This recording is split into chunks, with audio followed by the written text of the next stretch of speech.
இலைகள் என்று எண்ணாமல் அது நமக்கு எந்தவித எதிர் விளைவுகளும் அளிக்காத மருந்து என்று நம்பிக்கை கொள்ள வேண்டும் என்கிறார் நம் டாக்டர் கௌதமன் அவர்கள். நம் விடையிலே வாழ நிகழ்ச்சியின் அடுத்த பகுதியாக வரவிருப்பது பல்லாண்டு வாழ்ந்திட. அன்பான கலைஞர் தொலைக்காட்சி நேயர்களுக்கு என்னுடைய இனிமையான காலை வணக்கங்கள். இன்றைக்கி நம்ம பார்க்கக்கூடிய தாவரத்துடைய பெயர் எலிக்காதிலை அப்படின்னு சொல்லுவாங்க. பார்ப்பதற்கு ஒரு எலி அமர்ந்திருந்தால் அதோட காது எவ்வாறு இருக்கிறதோ அதே போல் இலையமைப்பை கொண்டிருக்கக்கூடிய ஒரு தாவரம். பாரம்பரிய மருத்துவத்தில் மிக அதிகமாக உபயோகப்படக்கூடிய ஒரு தாவரம் கூட இந்த எலிக்காதிலையை சொல்லலாம். வெறும் மருந்துக்கு மட்டுமல்லாமல் மருந்துகள் தயாரிப்பதற்கு, குறிப்பாக பார்த்திங்கன்னா ரச ஔஷதங்கள்னு சொல்லக்கூடிய அந்த பூரம் வீரம் சம்பந்தப்பட்ட மருந்துகளை சுத்தப்படுத்துவதற்கும் அதை மருந்தாக பயன்படுத்த தயாரிக்கிறதுக்கும் இந்த எலிக்காதிலை மிக மிக அதிகமாக பயன்படுகின்ற ஒரு பொருளாக இருக்கிறது. இந்த எலிக்காதிலையை பொறுத்தவரையிலும் பாரம்பரிய மருத்துவத்தில் இந்த ஹெர்னியான்னு சொல்லக்கூடிய ஒரு நோய், அதாவது குடல் இறக்கம் நம்ம சொல்லுவோம். இந்த குடல் இறக்கம் ஏற்படும் போது அல்லது விரைவீக்கம் ஏற்படும் போது பெரும்பாலான நேரங்களில் அறுவை சிகிச்சையை நாட வேண்டிய ஒரு தேவை இன்றைக்கு இருக்கிறது. அந்த மாதிரி அறுவை சிகிச்சை இல்லாமல் அதை குணப்படுத்துவதற்கு இந்த எலிக்காதிலை ஒரு மிகச்சிறந்த மருந்து. பாரம்பரிய மருத்துவத்தில் என்ன பண்ணுவாங்கன்னா, இந்த எலிக்காதிலையை முழு தாவரத்தையும் எடுத்து சிறிதளவு விளக்கெண்ணெய் பால் சேர்த்து அதோட பூண்டு பெருங்காயம் சம்பந்தப்பட்ட பொருட்களை சேர்த்து இதை ஒரு மருந்தாக காய்ச்சி எடுக்கக்கூடிய ஒரு விளக்கெண்ணெயாக இதை கொடுப்பாங்க. இந்த விளக்கெண்ணெயை தினமும் காலை ஒரு தேக்கரண்டி இரவு ஒரு தேக்கரண்டி வெந்நீர் அல்லது பாலில் கலந்து சாப்பிடும்போது மிக வேகமாக பார்த்திங்கன்னா இது அந்த குடல் இறக்கத்தை உண்டாக்கக்கூடிய காரணிகளை சரிப்படுத்த உதவுவதை நம்ம பார்க்கலாம். இன்றைக்கு சிசேரியன் செய்து கொண்ட தாய்மார்கள், அதே மாதிரி உடல் எடை அதிகமாக இருப்பவர்கள், மலம் கழிப்பதற்கு அதிகமாக முக்குகின்ற ஒரு பழக்கம் இருக்கக்கூடிய ஆண் பெண்கள், அதிக பாரத்தை சுமப்பவர்கள், அதிக நேரம் நின்று கொண்டிருப்பவர்கள், கை கால்களில் எலும்பு முறிவு ஏற்பட்டு அறுவை சிகிச்சை செய்து கொண்டவர்கள், இவர்கள் அனைவருக்குமே பார்த்திங்கன்னா இந்த குடல் இறக்கம் ஏற்படுவதற்கான ஒரு வாய்ப்பு உண்டு. குடல் இறக்கம் ஏற்படும் போது பார்த்திங்கன்னா முதல்ல அடிவயிறு பகுதிகளில் லேசாக வலி வர ஆரம்பிக்கும். அதன் பிறகு பார்த்திங்கன்னா நிற்கும் போது அடிவயிறு லேசாக தொங்குவது போல இருக்கும். தொடைக்கும் வயிறோட அடிப்பகுதிக்கும் இடையே ஒரு வீக்கம் இருப்பது போல நம்ம பார்க்கலாம். மூன்றாவது, படுக்கும்போது பார்த்திங்கன்னா இந்த இறுக்கம் இல்லாமல் இருக்கும். நிற்கும்போது நடக்கும்போது அல்லது உட்காரும்போது இந்த இறுக்கம் இருப்பதை நம்ம பார்க்க முடியும். குனியும் போது குறிப்பாக அந்த இறுக்கம் மிக அதிகமாக இருப்பதை நம்ம பார்க்கலாம். இதை சரியாக கவனிக்காமல் விட்டோமேயானால் அந்த குடல் இறக்கத்துடைய அளவு மிக அதிகரிக்கும். அது மிக அதிகரிக்கும் போது நமக்கு இந்த மாதிரி தொந்தரவுகள் ஏற்படுவதை நம்ம பார்க்கலாம். இந்த குடல் இறக்கத்தை எந்த விதமான அறுவை சிகிச்சையும் இல்லாமல் குணப்படுத்துவதற்கு பார்த்திங்கன்னா இந்த எலிக்காதிலைக்கு சக்தி உண்டு. நான் ஏற்கனவே சொன்ன மாதிரி பதப்படுத்தப்பட்ட எலிக்காதிலையிலிருந்து எடுக்கக்கூடிய எண்ணெயை காலை ஒரு தேக்கரண்டி உணவுக்கு முன்பு இரவு ஒரு தேக்கரண்டி உணவுக்கு பின்பு அப்படிங்கிற மாதிரி தொடர்ந்து சாப்பிட்டாலே சிறிது சிறிதாக ஒரு 6 மாத காலத்தில் அந்த குடல் இறக்கமும் குணமாவதை நம்ம பார்க்கலாம். குடல் இறக்கத்துடன் கூடி விரை வீக்கம் இருந்தாலும் அவையும் குணமாவதை நம்ம பார்க்கலாம். இந்த இரண்டையும் சரிப்படுத்தக்கூடிய சக்தி எலிக்காதிலைக்கு உண்டு.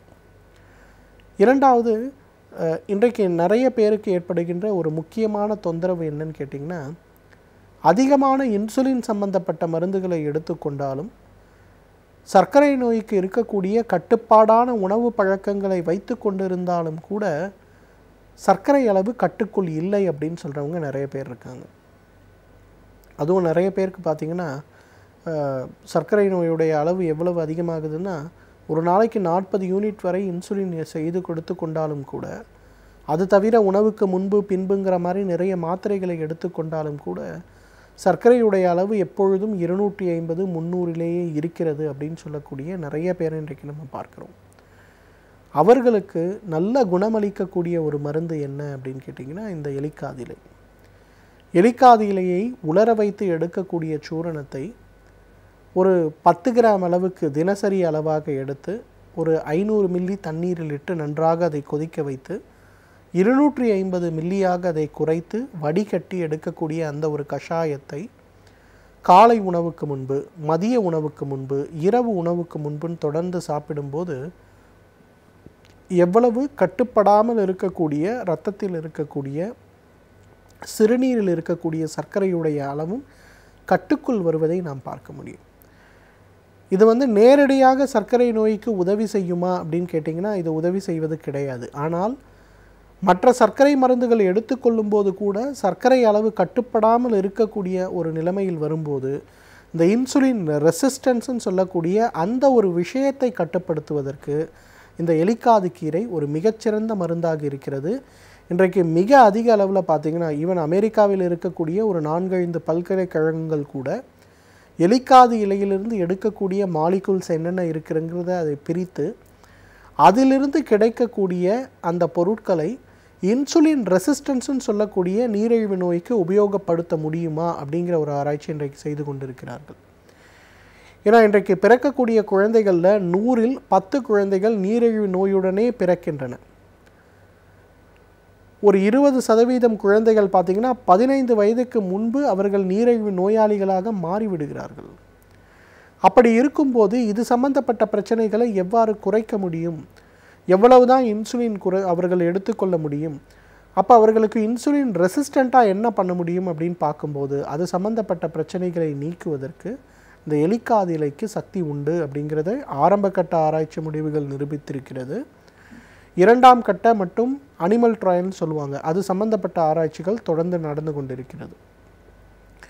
இந்த மூலக்கூறுகள் சம்பந்தப்பட்ட ஆராய்ச்சி முடிகின்ற வகையில் பார்த்திங்கன்னா அதிகமான இன்சுலின் இல்லாமல் நீரிழிவு நோயாளிகள் எலிக்காது கீரையிலிருந்து எடுக்கக்கூடிய அந்த ஒரு மூலிகை உபயோகப்படுத்தினாலே மாற்றம் ஏற்படுவதை நம்ம பார்க்கலாம். அதே போல் நீரிழிவு நோயாளிகளுக்கு ஏற்படுகின்ற இன்னொரு மிகப்பெரிய பிரச்சனை என்னென்னா டயபெட்டிக் நியூரோபதி அப்படின்னு சொல்லக்கூடிய பிரச்சனை. இந்த நியூரோபதி ஏற்படும் போது பார்த்திங்கன்னா அவர்களுக்கு பெரும்பாலான நேரங்களில் கால்கள் எப்பொழுதுமே ஒரு நெருப்பில் வைப்பது போல் ஒரு எரிச்சலுடனே இருக்கும். அந்த எரிச்சல் அதிகமாகும்போது பார்த்திங்கன்னா அவர்களுக்கு கால்கள் தரையில் வைத்து நடக்கும்போது உணர்ச்சி இல்லாமல் இருக்கும்.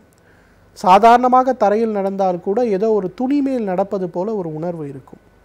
அதற்கு எலிக்காது இலையிலிருந்து எடுக்கக்கூடிய எண்ணெயை தேய்த்து குளித்தாலே அந்த டயபெட்டிக் நியூரோபதி சம்பந்தப்பட்ட கோளாறுகள் குறைவதை பார்க்கலாம்.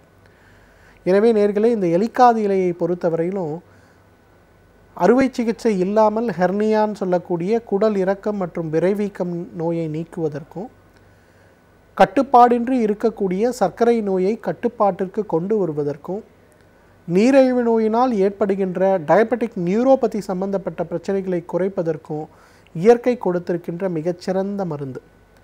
தகுந்த மருத்துவ ஆலோசனையின் பேரில் சரியான முறைப்படி அதை உபயோகப்படுத்தினோமேயானால் நம்மாலும் பல்லாண்டு காலம் ஆரோக்கியமாக வாழ்ந்திட முடியும். சமூகத்தில் நடக்கும் பிரச்சனைகளை கண்டு பயந்து ஒதுங்கி விடாமல் அதில் நம்முடைய பங்களிப்பை எவ்வாறு அளிக்கலாம் என்பதை பற்றி நமக்கு விளக்க வருகிறார் மனுஷபுத்திரன் அவர்கள். நம் விடியலை வானிகழ்ச்சியின் அடுத்த பகுதியாக வரவிருப்பது தீதும் நன்றும்.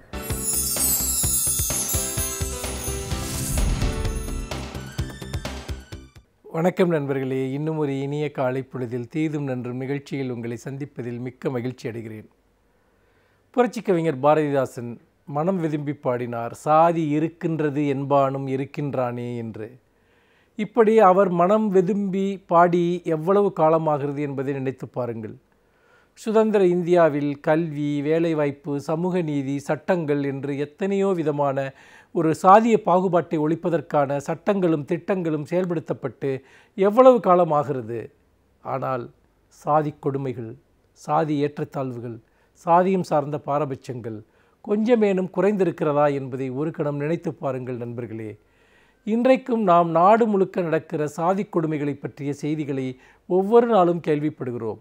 அப்போதெல்லாம் நாம் அடைந்த முன்னேற்றம், நாம் அடைந்த வளர்ச்சி, அல்லது நாம் ஒரு நாகரிக சமுதாயத்தை சேர்ந்தவர்கள் என்று நமக்கு நாமே சொல்லிக்கொள்ளக்கூடிய இந்த நம்பிக்கைகள் எல்லாம் எவ்வளவு பொய்யாக மாறிவிடுகின்றன என்கிற ஒரு மிகப்பெரிய ஒரு துயரம் நமக்கு மேலிடுகிறது.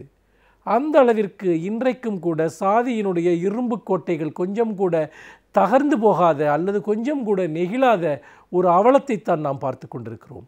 அப்படிப்பட்ட ஒரு அவலம்தான் சமீபத்தில் மயிலாடுதுறை அருகில் உள்ள திருநாள்கொண்டச்சேரி என்ற கிராமத்தில் நடந்த ஒரு சம்பவம். இந்த சம்பவம் என்பது வழக்கம் போல ஒரு செய்தியாக கடந்து சென்று விடக்கூடிய ஒரு சம்பவம் அல்ல. மாறாக தமிழ் சமூகத்தில் இன்றைக்கும் சாதியத்தினுடைய கொடூரம் என்பது எவ்வளவு இறுக்கமாக ஆழமாக இருக்கிறது என்பதை பற்றிய இன்னொரு சாட்சியமாக அந்த செய்தி அமைந்திருக்கிறது. அதாவது அந்த கிராமத்தை சேர்ந்த ஒரு தலித் தம்பதியினர், குஞ்சம்மாள் செல்லமுத்து என்கிற அந்த தலித் தம்பதியினர், அதில் குஞ்சம்மா தனது 83வது வயதில் கடந்த டிசம்பர் மாதம் 23ஆம் தேதி இறந்து போகிறார். இறந்து போன போது அப்பொழுது அங்கு மிகப்பெரிய அளவிற்கு மழை பெய்து வெள்ளப்பேரிடர் எல்லாம் ஏற்பட்டிருந்த ஒரு சமயம். அப்படி ஏற்பட்டிருந்த அந்த சமயத்தில் அவரிடம் அவருடைய சடலத்தை கொண்டு போய் மயானத்திற்கு கொண்டு செல்வதற்கு பொதுப்பாதையை பயன்படுத்துவதற்கு தலித் மக்கள் அனுமதி கேட்கிறார்கள். ஆனால் உயர் சாதியினர் அப்படி செல்லக்கூடாது, உங்களுக்கான தனிப்பாதையில் தான் செல்ல வேண்டும் என்று கேட்கிறார்கள். அது கடைசியில் காவல்துறையினரிடம் புகாராக செல்கிறது. ஆனால் காவல்துறையினர் தலையிட்டு ஒரு பொதுப்பாதையில் அதை எடுத்துச் செல்வதற்கான உரிமை அவர்களுக்கு இருக்கிறது என்பதை நிலைநாட்டுவதற்கு பதிலாக அவர்கள் மேல் சாதிக்காரர்களுடைய கட்டளைகளுக்கு இணங்கி மேல் சாதிக்காரர்களை அவர்களால் இணங்கச் செய்ய முடியாத நிலையில் தலித் மக்களையே மிரட்டி மீண்டும் அவர்கள் நீங்கள் தனிப்பாதையில் காவல்துறையினரே குஞ்சம்மாளினுடைய சடலத்தை எடுத்துக்கொண்டு போய் எரியூட்டுகிறார்கள். இந்த சம்பவத்திற்கு பிறகு ஒரு மாதத்திற்கு பிறகு அது குஞ்சம்மாளினுடைய கணவர் செல்லமுத்து அவர் தன்னுடைய 100வது வயதில் சமீபத்தில் இறந்து போய்விட்டார். 100 வயதான ஒரு முதியவர், ஒரு மனிதர். அப்பொழுதும் அவர்கள் இதை ஒரு பிரச்சனையாக பொதுப்பாதையில் நாங்கள் சடலத்தை எடுத்துச் செல்ல வேண்டும் என்று கோரிக்கை விடுக்கிற போது அப்போதும் உயர் சாதியினர் இல்லை, நாங்கள் அனுமதிக்க முடியாது, நீங்கள் உங்களுக்கான தனிப்பாதையில் தான் எடுத்துச் செல்ல வேண்டும் என்று பிடிவாதமாக மறுத்து விடுகிறார்கள்.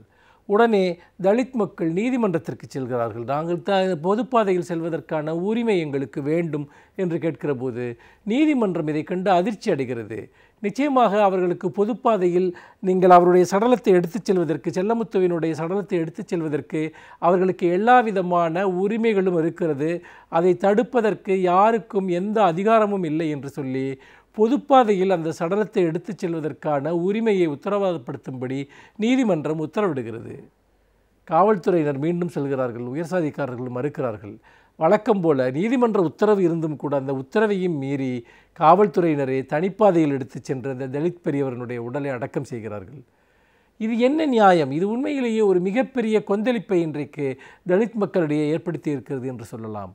அதாவது நாம் ஒரு மனிதனை அவனுடைய வாழுகிற போதுதான் அவனுடைய பிறப்பு சார்ந்து நாம் கௌரவமாக நடத்தவில்லை. அவன் இறந்துவிட்ட போதும் கூட குறைந்தபட்சமாக இறந்துவிட்ட ஒரு மனிதனுக்கு தேவைப்படுகிற ஒரு குறைந்தபட்ச கௌரவத்தை கூட நம்மால் கொடுக்க முடியவில்லை என்பது எவ்வளவு பெரிய ஒரு அவலத்திலும் அவலமான ஒரு காட்சி. மனிதர்கள் இப்படி ஒரு சாதியின் பெயரால், சாதியினுடைய மூர்க்கத்தின் பெயரால் செய்யக்கூடிய இந்த அவலங்களை நினைக்கிற போது நம்முடைய மனம் பதறுகிறது. ஒரு மனிதன் அவனுடைய உடலை இடுகாட்டுக்கு எடுத்துச் செல்வதற்கு கூட அனுமதி கிடையாது என்று சொன்னால் இது உண்மையில் இந்த நாட்டை ஒரு அரசு ஆள்கிறதா, நீதிமன்றம் ஆள்கிறதா, அல்லது இங்கே இருக்கக்கூடிய சாதி அமைப்புகள் தான் உண்மையான அரசாங்கங்களாக இங்கு இருக்கின்றனவா என்கிற கேள்வி எழுகிறது. அப்படிப்பட்ட ஒரு தனி உரிமையை அவர்கள் வைத்துக்கொள்வதற்கு அவர்களுக்கு என்ன அதிகாரம் இருக்கிறது, என்ன அடித்தளம் இருக்கிறது என்கிற கேள்வியை நாம் இங்கு கேட்க வேண்டியவர்களாக இருக்கிறோம். மனிதர்கள் இழிவு செய்யக்கூடிய இந்த சாதிய கொடுமை என்பது இன்றைக்கும் கூட பல கிராமங்களில் அப்படியே நீடித்திருக்கிறது என்பதை நாம் கண்டும் காணாமல் இனிமேலும் நாம் போக முடியுமா? இது உண்மையில் மனித விரோத, சட்டவிரோத ஒரு செயல்பாடு இல்லையா? இறந்துவிட்ட போதும் கூட ஒரு மனிதனை அவமதிப்பது, சாதியின் பெயரால் இழிவுபடுத்துவது என்பது. நண்பர்களே, இந்த இடத்தில்தான் நாம் நிறைய விஷயங்களை இதில் நாம் ஆழமாக பார்க்க வேண்டியிருக்கிறது. அதாவது காவல்துறையினருடைய இந்த செயல்பாடுகளை எடுத்துக்கொள்ளுங்கள். காவல்துறையினர் சட்டப்படியான உரிமைகளை பாதுகாப்பது தான் காவல்துறையினருடைய கடமை. மாறாக உள்ளூர் சாதிய சக்திகளினுடைய ஒரு அதிகாரத்திற்கு காவல்துறை கட்டுப்படுகிறார்கள் என்று சொன்னால், அரசு கட்டுப்படுகிறது என்று சொன்னால், உண்மையில் ஒடுக்கப்பட்ட மக்களுக்கு இந்த ஆட்சியில் என்ன பாதுகாப்பு இருக்கிறது? தாழ்த்தப்பட்ட மக்களுக்கு இந்த ஆட்சியில் என்ன பாதுகாப்பு இருக்கிறது? அவர்களுக்கு நீதிமன்றமும் சட்டமும் வழங்கியிருக்கக்கூடிய அடிப்படை உரிமைகளை யார் பாதுகாப்பது? உயர் சாதியினருடைய தனி உரிமைகளை பாதுகாப்பதற்குத்தான் அரசு இருக்கிறதா அல்லது காவல்துறை இருக்கிறதா? இதுதானே எழுத்தாளர் பெருமாள் முருகன் விஷயத்திலும் நடந்தது. ஒரு குறிப்பிட்ட சாதியினர் எதிர்த்தார்கள் என்பதற்காக அந்த புத்தகத்தை திரும்ப பெறச் செய்கிறார்கள், அதற்கு தடை விதிக்கிறார்கள். அந்த எழுத்தாளரே இந்த ஊரை விட்டு போகக்கூடிய ஒரு சூழலை உருவாக்குகிறார்கள். அரசு அதிகாரிகளே சேர்ந்து பெருமாள் முருகனிடம் மன்னிப்பு கடிதம் கேட்டு எழுதி வாங்குகிறார்கள் என்று சொன்னால், உண்மையில் இந்த அரசாங்கம் ஆதிக்க சக்திகளுக்காக அல்லது வன்முறையை கையில் எடுக்கக்கூடிய ஆதிக்க சாதிகளுக்கு சாதகமாக இது இருக்கிறதா என்கிற ஒரு பெரிய அச்சம் ஏற்படுகிறது. ஆக அரசும் காவல்துறையும் இப்படி ஒடுக்கப்பட்ட மக்களை, தலித் மக்களை கைவிடுவது என்பது இந்த ஆட்சியினுடைய ஒரு மிகப்பெரிய அவலத்திலும் அவலமான ஒரு விஷயமாக நான் பார்க்கிறேன். இதிலே நாம் இன்னும் கூட இந்த விஷயத்தில் நாம் வேறு பார்ப்பதற்கு இன்னும் பல விஷயங்கள் இருக்கின்றன. முக்கியமாக இதுபோன்ற தலித்துகளுடைய உரிமை அல்லது ஒடுக்கப்பட்டவர்களுடைய உரிமைகள் என்பதை நாம் நீதியின் மூலமாக நாம் பாதுகாக்க வேண்டும் என்று சொன்னால் சமூகத்திற்கு அதன் மீது ஒரு அடிப்படை பொறுப்புணர்வு இருக்க வேண்டும். சென்னையில் வெள்ளப்பேரிடர் ஏற்பட்ட போது யாருமே தங்களுடைய எந்த சாதியைச் சேர்ந்தவர்களும் எந்த மதத்தைச் சேர்ந்தவர்களும் தங்களுடைய பிணங்களை போய் எரிக்க முடியவில்லை. அந்த அளவிற்கு சென்னையே மூழ்கியது. வாழ்க்கை இவ்வளவுதான். இப்படிப்பட்ட ஒரு சூழ்நிலையில் தனிப்பாதைகளை வைத்துக்கொண்டு இதில்தான் எந்த பாதையில் எந்த சடலம் செல்ல வேண்டும் என்று இவர்கள் அரசாட்சி செய்து கொண்டிருக்கிறார்கள் என்று சொன்னால் இவர்களுக்கு இயற்கையின் நீதியின் மீது நம்பிக்கை இல்லை, மனித நீதியின் மீதும் நம்பிக்கை இல்லை என்பதைத்தான் காட்டுகிறது. உண்மையில் அவரவருக்கும் தனித்தனி பாதைகள் என்பது, சாதிய ரீதியான பாதைகள் என்பது நாம் அடைந்த கல்வி வளர்ச்சி, நாம் அடைந்த முன்னேற்றங்கள், நாகரிக வளர்ச்சி, மனித நீதி சார்ந்த வளர்ச்சி அத்தனையையும் ஒழித்து கட்டுகிற ஒரு விஷயமாக இருக்கும். அந்த வகையில் இதுபோன்ற சக்திகளிடமிருந்து ஒடுக்கப்பட்ட மக்களை காப்பாற்றுவதும் சட்டபூர்வமான உரிமைகளை பாதுகாப்பதும் ஒரு நாகரிகமிக்க சமூகத்தை, மனிதநீதி மிக்க சமூகத்தை உருவாக்குவதற்கான முதல் படி என்று நான் நினைக்கிறேன். மீண்டும் இன்னும் ஒரு புதிய சிந்தனையோடு உங்களை சந்திக்கிறேன். நன்றி, வணக்கம். பல்வேறு துறைகளை சார்ந்த பிரபலங்கள் அவர்களுடைய அனுபவங்களை நம்முடன் பகிர்ந்து கொள்ளும் போது அது நமக்கு சிறந்த தூண்டுகோலாக அமைகின்றது. அந்த வகையில் இன்றைய சிறப்பு விருந்தினர் யார் என்பதை பற்றியும் அவர் என்ன செய்திகளை நம்முடன் பகிர்ந்து கொள்ளப் போகிறார் என்பதையும் பார்க்கலாம். நம் வீடியோலை வானகிச்சின் அடுத்த பகுதியாக வரவிருப்பது சிறப்பு விருந்தினர் பகுதி.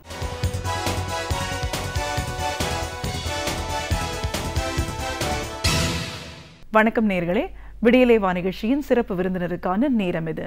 இன்றைய சிறப்பு விருந்தினர் மனநல மருத்துவர் டாக்டர் ஆனந்தன். மனம் அப்படிங்கிறது என்ன, இது எப்படி செயல்படுது, மனதில் ஒரு பாதிப்பு அப்படின்னு ஏற்படும் போது நம்ம எப்படி தெரிஞ்சுக்கலாம், அந்த பாதிப்புகள் என்ன மாதிரியான ஒரு விளைவுகளை ஏற்படுத்தும், இதற்கு இன்னைக்கு இருக்கிற மருத்துவ சிகிச்சை முறைகள் என்னவா இருக்குன்னு பல விஷயங்களை நம்ம டாக்டர் கிட்ட கேட்டு தெரிஞ்சுக்கலாம். வணக்கம் டாக்டர். வணக்கம். ஒரு மனநல மருத்துவராக முதல்ல எங்கள் நிகழ்ச்சிக்கு உங்களை வரவேற்கிறோம் சார். நன்றி. மனநல மருத்துவர் அப்படின்னா ஒரு காலகட்டத்தில் இந்த மருத்துவர்கிட்ட போகிறதுக்கே எல்லாரும் பயப்பட்ட காலம் உண்டு. மனம் பாதிப்புனா ஒரு மனநோயாளியோ இல்லை ஒரு பைத்தியம் பிடிச்சிருச்சோ இந்த மாதிரியான விஷயத்துக்கு தானே இங்கே போவாங்க. இங்கே எதுக்கு போகணும்? இன்னும் கூட நிறைய பேர் ஒரு ஜென்ரலாக ஒரு பொது மருத்துவர்கிட்ட போகிற அளவுக்கு ஒரு சைக்காட்ரிஸ்ட் போகிறதுக்கு தயங்குறாங்க. அதனால் அவங்களே சில விஷயங்களுக்கு சுயமாக வேறு ஆல்டர்னேட்டிவ் மெடிசின்ஸையோ ஆல்டர்னேட்டிவ் கியூர் ட்ரீட்மெண்ட்டையோ நோக்கி போகிறத நம்ம பார்க்குறோம்.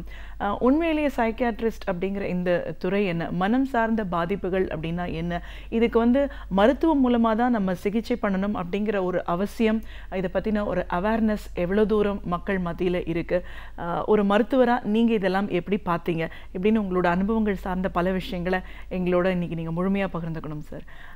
மனம் அப்படிங்கிறது என்ன, இது எப்படி செயல்படுது, மனம் சார்ந்த பாதிப்புகள் அப்படின்னா என்னெல்லாம் வர்றதுக்கான வாய்ப்புகள் இருக்கு?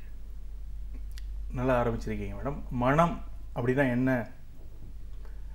மனசை தொட்டு சொல்கிறேன், என் மனசில் எதுவுமே இல்லை, மனசை திறந்து தான் சொல்லேன்டா, அப்படி என்னதான்டா உள்ளே வச்சுக்கிட்டு இருக்க. அவன் மனசை திறக்கவே மாட்டான் சார்.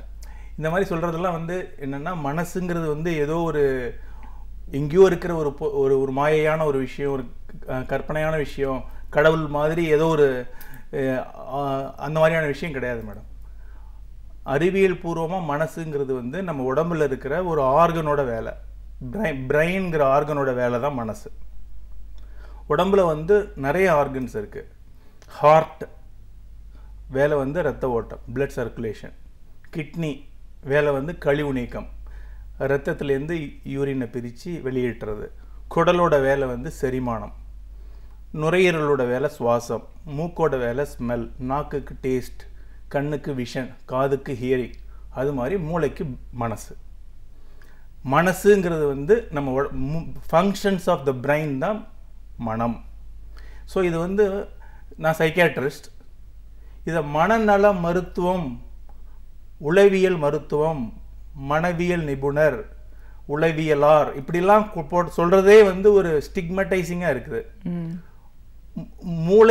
மூளை இயக்கவியல் மருத்துவர் அப்படின்னு இருந்ததுன்னா ஒரு வேளை மக்களுக்கு வந்து பைத்தியம், லூஸ் இந்த மாதிரியான கான்செப்டோடு இதை இணைச்சு பார்க்க மாட்டாங்க. இந்த இந்த இந்த மனசுங்கிறது வந்து மூளையுடைய இயக்கம்.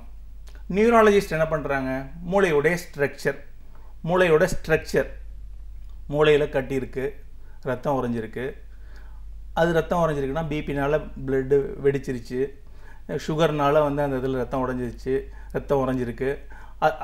அதனால் ஒரு கை கால் விழுந்துருச்சு, வாதம் வந்துருச்சு, பார்க்கின்சன்ஸ் டிசீஸ் வந்துருச்சு. இந்த மாதிரியான விஷயங்களை வந்து நியூராலஜிஸ்ட் வந்து சிடி ஸ்கேன் எடுத்து, எம்ஆர்ஐ எடுத்து, பிரெயினுடைய ஸ்ட்ரக்சரில் உள்ள லீஷன்ஸை வந்து கண்டுபிடிச்சி அதுக்கு வைத்தியம் பார்க்குறாங்க. சைக்கியாட்ரியும் ஏறக்குறைய அதே மாதிரி தான். ஆனால் மூளையுடைய ஃபங்க்ஷன், மூளையுடைய ஒரு செல்லும் இன்னொரு செல்லும் ஒன்றுக்கு ஒன்று விட்டு கொடுத்து வேலை பண்ணுறது தான் மனம். மூளையில் வந்து நிறைய லோப்ஸ் இருக்குது. Temporal lobe, frontal lobe, occipital லோப்னு. அந்த லோபு அது ஒவ்வொரு லோப்லேயும் வந்து பில்லியன்ஸ் ஆஃப் நர்வ் செல்ஸ், நரம்பு செல்கள், நியூரான்ஸ். அந்த நியூரான்களோட வேலை தான் மனசு. அந்த நியூரான்கள் வந்து ஒன்றுக்கு ஒன்று விட்டு கொடுத்து வாழ்கிறது, ஒன்றுக்கு ஒன்று தகவல்களை பரிமாறுறதுங்கிறது வந்து நியூரோ டிரான்ஸ்மிட்டர்ஸ். ஒரு நரம்புக்கும் ஒரு நரம்பு செல்லுக்கும் இன்னொரு நரம்பு செல்லுக்கும் இடையே தகவல்களை பரிமாறுறது வந்து நியூரோ டிரான்ஸ்மிட்டர்ஸ்ன்னு சொல்லக்கூடிய ஒரு கடத்திகள். அது வந்து செரட்டோனின், டோப்பமைன், நார்அட்ரினலின், காபா, குளுட்டமேட், இப்படி வந்து ஒரு 100 விதமான நுண்ணிய மூலக்கூறுகள் இருக்குது. இந்த மூலக்கூறுகள் வந்து மூளையில் வந்து ஒரு செல்களுக்கு இடையே வேலை பண்ணுறது தான் மனசு. இந்த கெமிக்கல்ஸ்லாம் வந்து எப்படி ஒன்றுக்கு ஒன்று விட்டு கொடுத்து வேலை பண்ணுது, எப்படி தகவல்களை பரிமாறிக்குது, எப்படி ஒரு சைடு பிரெயின்லேருந்து இன்னொரு சைடு பிரெயினுக்கு கடத்துது அப்படிங்கிறத வந்து ஸ்கேன் பண்ணியோ பிரெயின்லேருந்து ஒரு பயாப்சி பண்ணியோ கண்டுபிடிக்கிற அளவுக்கு இன்னும் பயோடெக்னாலஜி வளரலை. அந்த காலம் வெகு தொலைவில் இல்லை. இன்னும் ஒரு 50 வருஷத்துக்கு அப்புறம் அப்படி வந்துருச்சுன்னா இந்த ஃபீல்டு பெரிய பிஸ்னஸ் ஆகிடும். இன்றைக்கி பெரிய பெரிய கார்ப்பரேட் நிறுவனங்கள்லாம் சைக்கியாட்ரிக்கு முக்கியத்துவமே கொடுக்கறது இல்லை. சைக்கியாட்ரினா ஒரு ஓரமாக வந்து ஒரு கன்சல்டேஷன் ரூம் வச்சுருப்பாங்க. கார்டியோ தொராசிக்ஸ் எல்லாருக்கும் முதல்ல சர்ஜன்ஸ், ஏன்னா அதில் நிறைய சம்பாதிக்கலாங்கிறதுக்காக கார்ப்பரேட் மருத்துவமனைகள் வந்து சர்ஜரி ஃபீல்டுக்கு ஃபஸ்ட்டு முக்கியத்துவம் கொடுத்துருப்பாங்க. அதுக்கப்புறம் வேறு சைக்கியாட்ரிங்கிறது ஒரு கடைசியில் ஒரு பேருக்காக வச்சுருப்பாங்க. சைக்கியாட்ரின்னு ஒரு ஃபீல்டு இருந்தால் தான் அந்த ஹாஸ்பிட்டல் வந்து முழுமை அடையும் அப்படிங்கிறது. ஆனால் இன்னும் ஒரு 50 வருஷத்துக்கு அப்புறம் அந்த மாதிரி வந்துருச்சுன்னா இது வந்து ஒரு பெரிய கார்ப்பரேட் ஹாஸ்பிட்டல்ஸ் இதை எடுத்து பெரிய பிஸ்னஸ். இன்னும் அந்த அளவுக்கு பயோடெக்னாலஜி வளராததுனால இந்த சயின்டிஃபிக் ஃபீல்டு வந்து ஒரு அப்ட்ராக்ட் ஃபீல்டாக இருக்குது. இன்னும் ஒரு ரொம்ப வருத்தம் அளிக்கக்கூடிய ஒரு விஷயம் என்னென்னா, சைக்கியாட்ரி, இதை நான் மனநல மருத்துவம் சொல்ல மாட்டேன், சைக்கியாட்ரி. இப்போ உதாரணமாக பேருந்து, மகிழுந்து, சிற்றுந்து இப்படிலாம் வந்து மக்களுக்கு புரியாமல் பேசிகிட்டு இருக்கிறோம். இப்போ அதே மாதிரி நீங்கள் ஏர்போர்ட்டில் பார்த்தீங்கன்னா மேடம், டாய்லெட்னு போட்டிருப்பாங்க. அது வந்து ஹிந்தியில் வந்து டாய்லெட்னே போட்டிருப்பான், ஆனால் தமிழில் மட்டும் ஒதுங்கிடம். மற்ற மொழி சொற்களை வந்து நம்ம உள்வாங்கிக்காததுனால வந்து நம்ம அந்த சைக்கியாட்ரினாலே வந்து மனநல மருத்துவம், சைக்கியாட்ரினா வந்து நம்ம ஒரு ஸ்டிக்மாவே இருக்காது. அந்த சைக்கியாட்ரிங்கிறது வந்து ஒரு ஆங்கில சொல், அதை மொழிபெயர்க்கவே முடியாதுன்னு வச்சுக்கோங்க. இந்த சைக்கியாட்ரிங்கிற சயின்ஸ் வந்து மிக சோகமாக நம்ம நாட்டில் மெத்த படித்த மருத்துவ நிபுணர்களையே கூட போய் சென்றடையலை. பெரிய கார்டியோதொராசிக் சர்ஜன், பெரிய நியூரோ சர்ஜன், இந்தியாவிலே நம்பர் 1 அப்படிங்கிறவங்க கூட அவங்க குழந்தைங்களுக்கு ஒரு மன பயமோ, மனப்பதட்டமோ, மன சோர்வோ, மனக்குழப்பமோ, இல்லை தீவிரமான மனநோய்களோ, காதில் குரல் கேட்குது, மற்றவன் பேசினா தன்னை பற்றி தான் பேசுகிறான்னு நினைக்கிறான், மற்றவன் எனக்கு சேவனை பண்ணிட்டான்னு நினைக்கிறான், சூனியம் பண்ணிட்டான்னு நினைக்கிறான், இப்படியெல்லாம் இது தீவிரமான மனநோய். இப்படி இருந்தால் கூட தேவையில்லாமல் குழப்பிக்காதரா, யோகா பண்ணிடா, மெடிடேஷன். ஸோ இந்த பெரிய லெவலில் இருக்கிற மருத்துவ நிபுணர்களே கூட அந்த மனநல மருத்துவருக்கு எந்தெந்த அறிகுறிகள்லாம் இருந்தால் அவரை போய் பார்க்கணும் அப்படிங்கிற அளவுக்கு அவேர்னஸ் இல்லாத ஒரு துறையாக இது இருக்குது. ஸோ எப்போ ஒருத்தன் கல் எடுத்து அடிக்கிறான், சட்டை கழிச்சிட்டு ஓடுறான், தானாக பேசுகிறான், தானாக சிரிக்கிறான், ரோட்டில் பிச்சை எடுத்துகிட்டு சுற்றிட்டு இருக்கிறானோ அப்போ தான் அது பைத்தியம் அப்படிங்கிற மாதிரி இருக்குது. ஆனால் உண்மை என்னென்னா, எப்படி உடம்புல சாதாரண வைரஸ் காய்ச்சல் ஆரம்பித்து டைஃபாய்டு, மலேரியா, டெங்கு, பன்றி காய்ச்சல், பறவை காய்ச்சல், கேன்சர் இப்படின்னு வந்து ஆயிரக்கணக்கான நோய்கள் இருக்கோ, அது மாதிரி உலக சுகாதார நிறுவனத்தோட கிளாசிஃபிகேஷன் படி 300க்கும் அதிகமான மனநல பிரச்சனைகள், மூளை இயக்கவியல் பிரச்சனைகள் இருக்குது. அதில் வந்து என்னுடைய கடந்த 15 வருஷமாக என்னுடைய ஏரியா ஆஃப் இன்ட்ரெஸ்ட் என்னென்னா இந்த ஆங்ஸைட்டி ஸ்பெக்ட்ரம் டிசார்டர், மனப்பதட்ட நோய்கள், ஓசிடி ஸ்பெக்ட்ரம் டிசார்டர். ஓசிடினா என்ன சுழற்சி, திரும்ப திரும்ப திரும்ப திரும்ப அப்படி ஆகிடுமோ இப்படி ஆகிடுமோ, அப்படி ஆகிடுச்சுன்னா இப்படி ஆகிடுச்சுன்னா, பிள்ளை வர்றதுக்கு 4:30 மணிக்கு பஸ்ஸு ஸ்கூல் பஸ் வந்துடும், 4:30 மணி ஆயிடுச்சுன்னா ஆக்சிடெண்ட் ஆகிருக்குமோ, வேறு ஏதாவது ஆகிருக்குமோ, குழந்தைய கடத்திருப்பானோ, அது என்ன சுழற்சி, செயல் சுழற்சி. வீட்டை பூட்டியாச்சுன்னு தெரியும், ஆனாலும் ஒரு தடவைக்கு 4 தடவை இழுத்து பார்க்குறது. கை சுத்தமாக தாண்டா இருக்குது, சாப்பிட போகலாம், இப்போ தான் கை கழுவிட்டு வந்தோன்னு தெரியும், ஆனாலும் திரும்ப போய் கை கழுவுறது. Checking, counting, washing, orderliness, cleanliness. ஒரு பொருளை வச்ச இடத்துல ஒரு எண்ணம் கொலை வரும். இது வந்து ஓவர் பர்ஃபெக்ஷன். இது வந்து OCD spectrum disorder. Anxiety, OCD, அதனால் ஏற்படக்கூடிய ஆங்ஸைட்டினால சில பேர் சைக்கோசோமேட்டிக் டிசார்டர் இருக்குது, மனதினால் ஏற்படக்கூடிய உடல் உபாதைகள். இது மூணும் வந்து ஒரே ஸ்பெக்ட்ரம். பிரெயினுடைய செரட்டோனின் ஒரு கெமிக்கல் இருக்குது, அந்த சிஸ்டம் சார்ந்த ஒரு டிசார்டர். அதில் எனக்கு வந்து ஒரு இன்ட்ரெஸ்ட்டு, அதில் வந்து தனி ஃபீல்டு கிடையாது. அதனால் அது சம்மந்தப்பட்ட நோயாளிகளுக்கு வந்து சிகிச்சை அளிக்கிறதுல எனக்கு மகிழ்ச்சி. அவங்கள தான் நான் வந்து அந்த மாதிரியான நோயாளிகளை அனுப்ப சொல்லி தான் என்னுடைய நண்பர்களுக்கும் மற்ற துறை சார்ந்த மருத்துவர்களுக்கும் நான் பரிந்துரைக்கிறது உண்டு. நிச்சயமா சார். இப்போ இந்த ஆங்ஸைட்டி சொல்றீங்க பார்த்தீங்களா, இந்த வேர்டு வந்து எல்லாருக்குமே தெரியும். இந்த ஆங்கிலத்தில் இருக்கிற இந்த வார்த்தைக்கு நம்ம அர்த்தம் வந்து சின்ன குழந்தைங்கள்லேருந்து தெரிகிற அளவுக்கு இன்றைக்கி பார்க்குறோம். யாரை கேட்டாலும் அதுதான், யாரை பார்த்தாலும் அந்த மாதிரியான ஒரு எண்ணம் இருக்கிற ஒரு சூழலில் தான் இன்றைக்கி நம்ம வாழ்ந்துட்டுருக்கோம். இதை வந்து நமக்கு ஒரு ப்ராப்ளம் இருக்குது, இது ஒரு மருத்துவரை போய் அணுகணுன்ற லெவலில் யாருமே எடுத்துக்கல. இது நம்ம யதார்த்தமான ஒரு வாழ்க்கையில் ஒரு இயல்பாக நடக்கக்கூடிய ஒரு விஷயம்தான்ற ஒரு மனப்போக்கில் தான் இன்றைக்கி எல்லாருமே இருக்கும். இந்த ஆங்ஸைட்டி அப்படிங்கிறது இது என்ன, இதை நம்ம கவனிக்காமல் விட்டால் இது என்ன மாதிரியான ஒரு விளைவுகளை ஏற்படுத்தும்? அது மேடம், ஆங்ஸைட்டிங்கிறது வந்து ஒரு நார்மல் ஹியூமன் எமோஷன். இப்போ வந்து இந்த இடத்துல பாம்பு வந்துச்சுன்னா எனக்கு ஆங்ஸைட்டி வரணும், அது நார்மல் பதட்டம். ஒன்றுமே இல்லாமல் ஏசி ரூமும் 4வது ஃப்ளோரு, பாம்பு வந்துடுமோ அப்படின்னு திரும்பி பார்த்துட்டு இருந்தேன்னா எனக்கு இருக்கிறது வந்து ஆங்ஸைட்டி டிசார்டர், மனப்பதட்ட நோய். அந்த வந்து ஒரு தேவையான இடத்துல தேவையான ஆங்ஸைட்டி ஒரு தனி மனிதனுக்கு தேவை. அப்படி இல்லாமல் இருந்தால் ஒன்றும் பணமாக இருக்கணும், இல்லைன்னா மூளையில் எந்த உணர்ச்சியுமே இல்லாமல் இருக்கணும். இப்போ எக்ஸாமுக்கு போகிறதுக்கு முன்னாடி கொஞ்சம் நேரம் படப்படம் நடிச்சுக்கும், ஏதோ பண்ணணும், கொஸ்டின் பேப்பரை வாங்கி ஒரு கேள்வி எழுதுகிற வரைக்கும், அதுக்கப்புறம் சரியாயிடும். மேடையில் பேச போகும்போது ஃபஸ்ட்டு பேச போகும்போது கொஞ்சம் நேரத்துக்கு ஒரு மாதிரி இருக்கும், நெஞ்சு படப்படம் நடிச்சுக்கும், நாக்கெல்லாம் வறண்டு போயிடும், வயிற்ற கலக்கிற மாதிரி இருக்கும், ஏதோ பண்ணணும், கொஞ்சம் நேரத்தில் சரியாக போயிடும். ஒரு பெரிய ஆளை பார்க்குறோம், என்னோட பெரிய டீனை பார்க்க போகிறேன், ஒரு பெரிய ப்ரொஃபஸரை பார்க்க போகிறேன், எனக்கு வாத்தியாரை பார்க்க போகிறேன், இல்லை ஒரு மினிஸ்டரை பார்க்க போகிறேன், அந்த மாதிரி இருக்கிற சமயத்தில் வந்து ஒரு 1/2 மணி நேரத்துக்கு அந்த மாதிரி இருக்கும். அவரை பார்த்து முடிச்சு 5 நிமிஷம் அவர் கூட பேசினோடனே அப்புறம் அவங்க ஃப்ரெண்டு மாதிரி பேச ஆரம்பிச்சிடும். இது வந்து ஆனால் அந்த பதட்ட உணர்வு ஒரு மணி நேரம் மேடையில் பேசுகிற அந்த 1 மணி நேரம் முழுவதுமே, ஒரு அமைச்சர் கூட அந்த பேசுகிற அந்த 30 நிமிடம் முழுவதுமே, இப்போ இந்த இன்டர்வியூவில் பேசுகிற நான் 40 நிமிஷம் முழுவதுமே எனக்கு வந்து அந்த பதட்ட உணர்வு வந்து அப்படியே உடம்புல இருந்துக்கிட்டே இருக்குது அப்படின்னா எனக்கு ஆங்ஸைட்டி டிசார்டர் இருக்குது அப்படின்னு அர்த்தம். அந்த ஆங்ஸைட்டி டிசார்டருக்கு காரணம் 99% வந்து ஜெனட்டிக், மரபணுக்கள் சார்ந்தது. மூளையில் செரட்டோனின், காமா அமினோபியூட்ரிக் ஆசிட், இந்த 2 ரசாயனங்கள் சம்பந்தப்பட்ட விஷயம். இது வந்து பிறவிலேயே வர்றது, அப்பா அம்மா கொடுத்தது. இது வந்து இந்த எஜுகேஷன், எக்கனாமி, என்விரான்மெண்ட், வளர்ப்பு, சூழ்நிலை, நம்ம வந்து பட்ட கஷ்டங்கள், இதனால எல்லாம் ஒருத்தனுடைய ஆங்ஸைட்டி டிசார்டரை வந்து செதுக்கிற முடியும். அதுலேருந்து ஆங்ஸைட்டி டிசார்டர்லேருந்து வெளியில் வந்துட முடியும். விடாமுயற்சினாலையும் கடின உழைப்பினாலையும் சரி பண்ணிட முடியும் அப்படின்னு வந்து பெரிய சுயமுன்னேற்ற எழுத்தாளர்கள் டேல் கார்னெகில் ஆரம்பித்து ஏகப்பட்ட பேர் புக் யூ கேன் வின், உன்னால் முடியும், பவர் ஆஃப் பாசிட்டிவ் திங்கிங், இப்படின்னு ஏகப்பட்ட புத்தகங்கள் இருக்குது. ஆனால் மனப்பதட்டம் உடையவர்கள் அனைவருமே இந்த மாதிரியான புத்தகங்களில் வந்து அலமாரிகள் அடிக்க தான் வச்சுருக்காங்களே ஒழிய செயல்படுறது யாருமே கிடையாது. ஏன்னா இந்த மாதிரி புத்தகங்கள் எழுதப்படுறதன் நோக்கமே இவர்களை குறிவைத்து தான். ஆனால் அவங்க எழுதுறது வந்து இவங்களுக்கு குறிவைச்சுதாங்கிறது எண்ணத்தோடு எழுதலை, அவங்க நல்ல எண்ணத்தோடு தான் எழுதுகிறாங்க.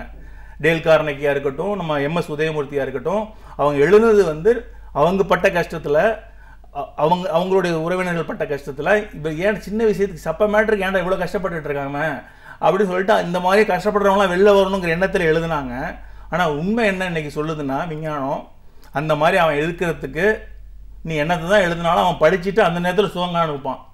ஓஹோ ரைட்டு, இவ்வளோ விஷயங்கள் இருக்குது, இது நம்ம வெளில வந்துடுவோம், சாதிச்சிருவோம் அப்படின்னு கற்பனையிலே கனவுள்ளே தான் வாழ்ந்துட்டு இருப்பானே ஒழிய 40 வயசு 50 வயசு வரைக்கும் நான் மெத்த படிச்சுட்டு பெரிய டிகிரி வாங்கிக்கிட்டு எந்த வேலையிலையும் 3 மாதத்துக்கு மேலே நினச்சிருக்க முடியாமல் திரும்ப பிஸ்னஸ் பண்ணி திரும்ப லாஸ் ஆகி இந்த பதட்டம்ங்கிற ஒரு விஷயம் வந்து பர்சனாலிட்டி டிசார்டர், தீவிரமான பிறவி குண கோளாறாக ஒருத்தனை மாற்றும். அதை வந்து அந்த பதட்ட நோய்ங்கிறது வந்து அவனுக்கு 3 வயசுலேயே தெரிய ஆரம்பிச்சிடும். நல்லா உன்னிப்பாக கவனித்தா 3 வயசு குழந்தைக்கே தெரிய ஆரம்பிச்சிடும். ஆனால் ஆப்வியஸாக 15 வயசுக்கு அப்புறம் நல்லா தெரியும். காலேஜ் போனதுக்கப்புறம் நல்லா தெரிஞ்சிடும்.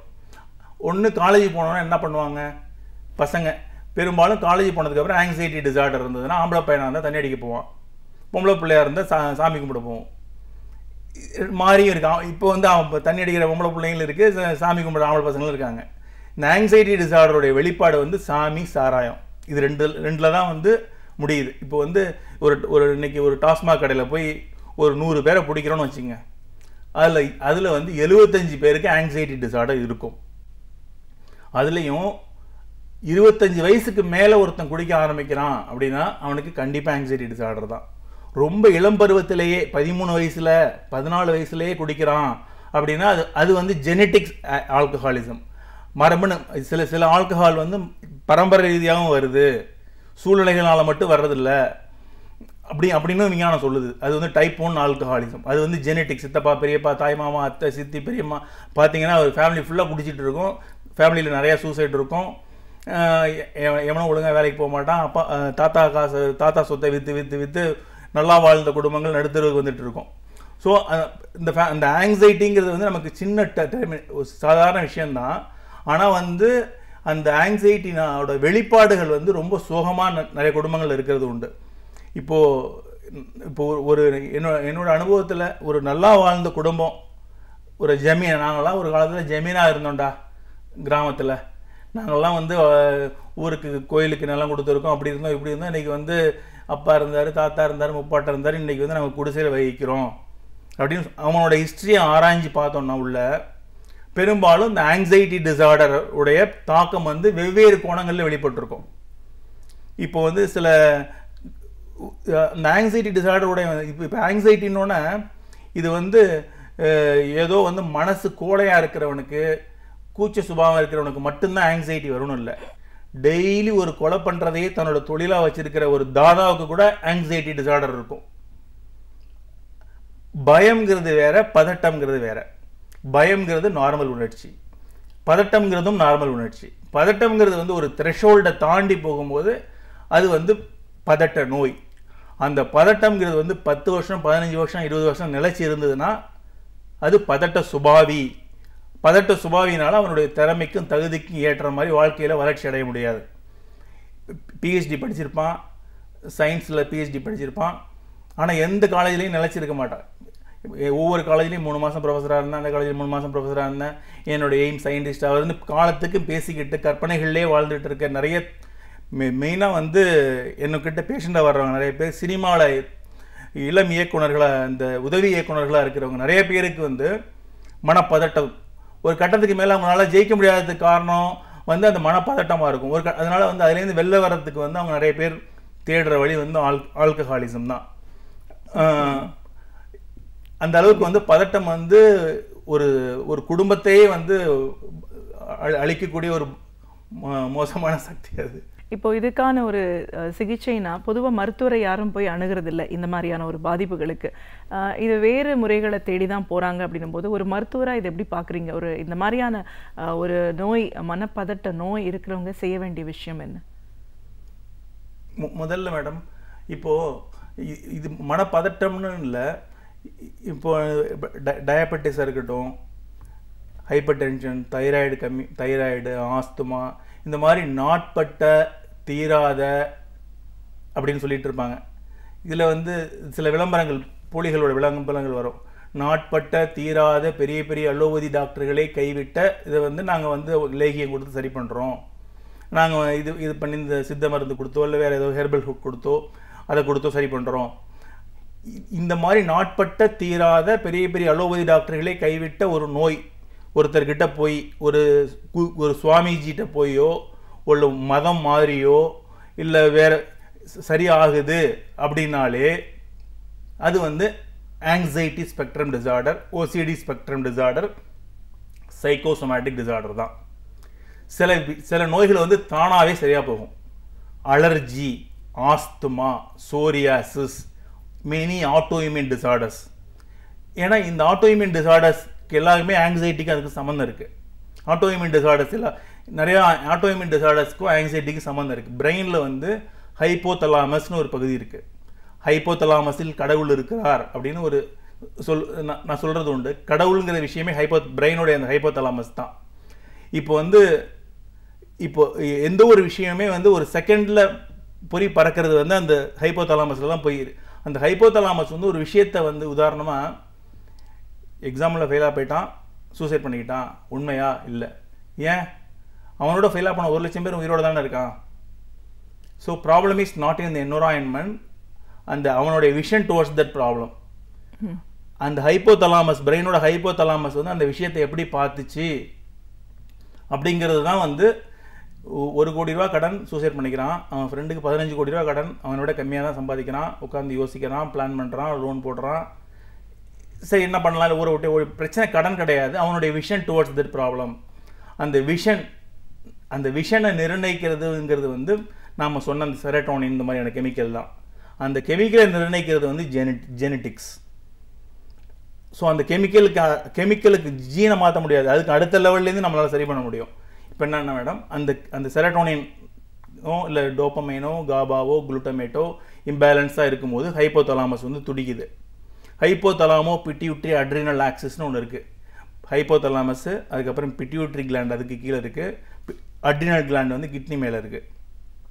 அந்த ஹெச்பிஏ ஆக்சிஸ் வந்து இப்போ வந்து திடீர்னு இப்போ எனக்கு முன்ன பின்ன பேசி இந்த மாதிரி இதில் பேசி எனக்கு பழக்கம் இல்லை. இப்போ திடீர்னு இன்டர்வியூ கூப்பிடுறீங்க, எனக்கு ஒரு மாதிரி வேர்க்குது, நெஞ்சு படப்படம் அடிச்சுக்குது, வயிற்ற கலக்குது, மூச்சு விட கஷ்டமாக இருக்குது, ஏதோ பண்ணது, கண்ணோட கருவிழி விரியுது, அப்பாடன் பெருமூச்சு விட்ட பரவாயில்லன்னு இருக்குது. இது எல்லாமே பண்ணுறது இந்த ஹெச்பிஏ ஆக்சிஸ் தான். அந்த ஹைப்போதலாமஸ் சொல்லுது, டே உளறிடாதரா, இது நாளைக்கு ஏதாவது இந்த 4 பேர் பார்ப்பாங்கடா, உன்னோட ஃப்ரெண்ட்ஸ் எல்லாம் பார்த்தாங்கன்னா உன்னை தப்பாக நினைப்பாங்க, ஏதாவது கண்ணா பண்ணா உளறி வைக்காத, எனக்கு அலர்ட் கொடுத்துக்கிட்டே இருக்குது ஹைப்போதலாமஸ். அந்த ஹைப்போதலாமஸ் வந்து அதோட அலர்ட்டை வந்து அடுத்து பிட்யூட்ரி கிளாண்டு கொண்டு போகுது, ஒரு கெமிக்கலை கொடுத்து. பிட்யூட்ரி வந்து என்ன பண்ணுது, அதால் ஹெல்ப் பண்ண முடியல, அது வந்து ஏசிடிஹெச்னு ஒரு ஹார்மோன், அட்ரினோ கார்டிகோட்ரோபிக் ஹார்மோன் அப்படின்னு ஒன்று சுரக்குது. அது வந்து கிட்னி மேலே அட்ரினல் கிளாண்டை போய் தூண்டி விடுது. அதுலேருந்து அட்ரினலின் அப்படின்னு ஒரு சுரப்பி சுரக்குது. அட்ரினலின் வந்து சின்ன ஆம்பியூலில் வந்து வச்சுருப்பாங்க, இதில் எல்லாம் கார்டியாக் சென்டர்ஸ்லாம். திடீர்னு ஹார்ட் அரெஸ்ட் ஆச்சுன்னா அட்ரினலின் எடுத்து போட்டாக்க ஹார்ட் துடிக்க ஆரம்பிச்சிடும். நம்ம சும்மாவே வந்து எனக்கு அந்த பிரெயினில் வந்து அப்படி ஆயிடுமோடா இப்படி ஆயிடுமோடான்னு என் மனசு என்னையை தூண்டும் போது அந்த அட்ரினலின் சுரக்கும் போது நெஞ்சு படப்படப்படப்படன்னு அடிச்சிக்குது. பயம் வரும்போது நெஞ்சு படப்படம் அடிக்கிறதுக்கு காரணம் என்னன்னா அட்ரினலின் வந்து அட்ரினல் கிளாண்ட்லேருந்து சுரக்குது. இந்த ஹைப்போதலாமோ பிட்யூட்ரி அட்ரினல் ஆக்சிஸ் சில பேருக்கு வந்து 24 மணி நேரமுமே வேலை பண்ணிட்டு இருக்கும். 24 மணி நேரமே வேலை பண்ணிட்டு இருந்ததுன்னா அட்ரினலை தாண்டி கார்டிசோல் அப்படின்னு ஒரு ஸ்டீராய்டும் அந்த அட்ரினல் கிளாண்ட்லேருந்து சுரக்கும். குளுக்கோ கார்டிகாய்டு, மினரலோ கார்டிகாய்டு சொல்லுவாங்க.